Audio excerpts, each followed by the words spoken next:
साथीहरू नमस्कार। मैले आज एउटा नयाँ प्रसङ्ग लिएर आएको छु क्या साथीहरू। यहाँ धुप बाटिराखेको थिएँ है। धुप बाट्दा बाट्दै मलाई कस्तो याद आयो कि मेरो सधैँ रातो टिका लगाउने क्या, त्यो चोप भएको टिका होइन, हामीले रेडिमेड टिकाहरू लगाउने। अनि त्यो गमले त्यो निधारमा त कस्तो बनाएको हो नि।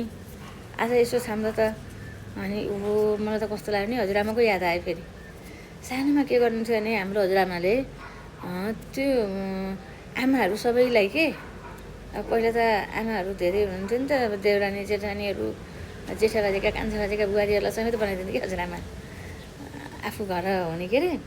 अनि त्यसपछि के गर्नुहुन्थ्यो भने, अनि हामी त घर हुन्थ्यौँ हजुरआमासँगै। अनि के गर्नुभएको भने बारीमा बेसारको बुढी भनेर हुन्थ्यो क्या, त्यो पुरानो बेसार, त्यो बेसारहरू निकाल्ने अनि सर्लक्कै धोएर पैसा जस्तो त्यो खुर्किएर फालेर अनि पैसा जस्तो बनाएर पातलो बनाएर त्यो के पैसा जस्तो पातलो बनाउने अनि काटेर सुकाएपछि 2-4 दिन सुकाएपछि त त्यो त खङ्ग्रङ्ग सुक्थ्यो के अरे। अनि सुकेपछि के गर्नुहुन्थ्यो भने त्यसलाई राम्रोसँग पिन्नुहुन्थ्यो अनि पिनेर चालेपछि त त्यो त्यहाँ अल्झाउने कुराहरू सबै निस्कने भयो है। धुलो मात्रै, मसिनो धुलो मात्रै हुने भयो। अनि धुलो बसी अनि दुबो टिप्ने, राम्रो दुबो कलकलाउँदो दुबोहरू टिप्ने। अनि त्यो फिड्किरी जस्तै हुन्थ्यो, आगोमा फुलाउनुहुन्थ्यो क्या हजुरआमा। यो के हो भनेको त सुहाग हो भन्ने, हेर्दा फिड्किरी जस्तो।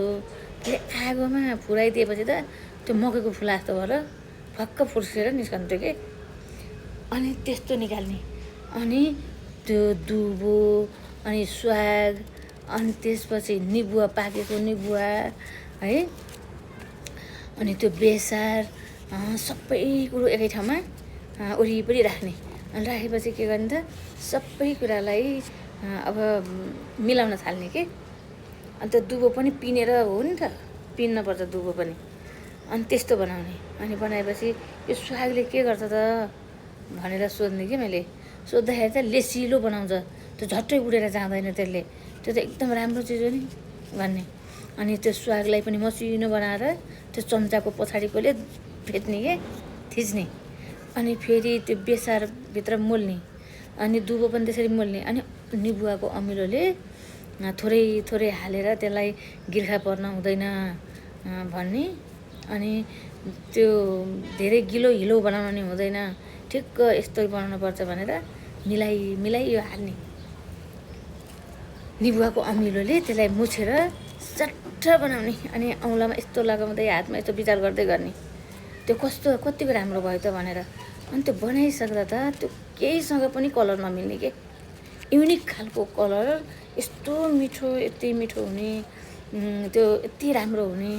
अनि आमाहरूलाई चाहिँ साना बट्टामा के भाग लगाइदिने, ल तिमीहरूले यो ल भनेर सबै आमाहरूलाई चाहिँ हातमा दिने।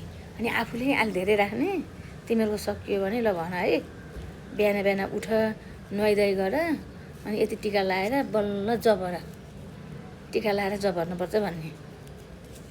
आज मलाई त्यस्तो याद आयो। अब मैले फेरि यस्तै बनाएको त देखेछु।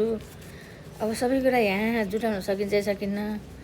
यो मलाई यो रेडिमेड टिका लगाउँदा त्यो एकदम निधारै कस्तो च्याप्प लाग्ने भयो क्या यहाँ।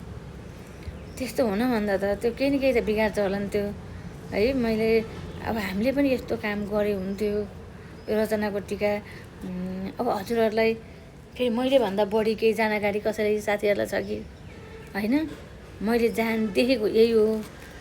साथीहरू मार्फत कुनै त्यो रचना बनाउने तरिका अझै अर्कै छ भने यही मार्फत हामीले विचार आदान प्रदान गर्न पाए अझै राम्रो पो बनाउन सकिन्थ्यो कि।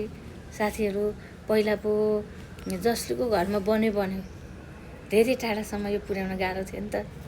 अहिले त हामी त एउटा चिज एकजना साथीले भन्यो भने धेरै ठाउँमा पुग्ने के, सबैलाई सजिलो छ नि त समय।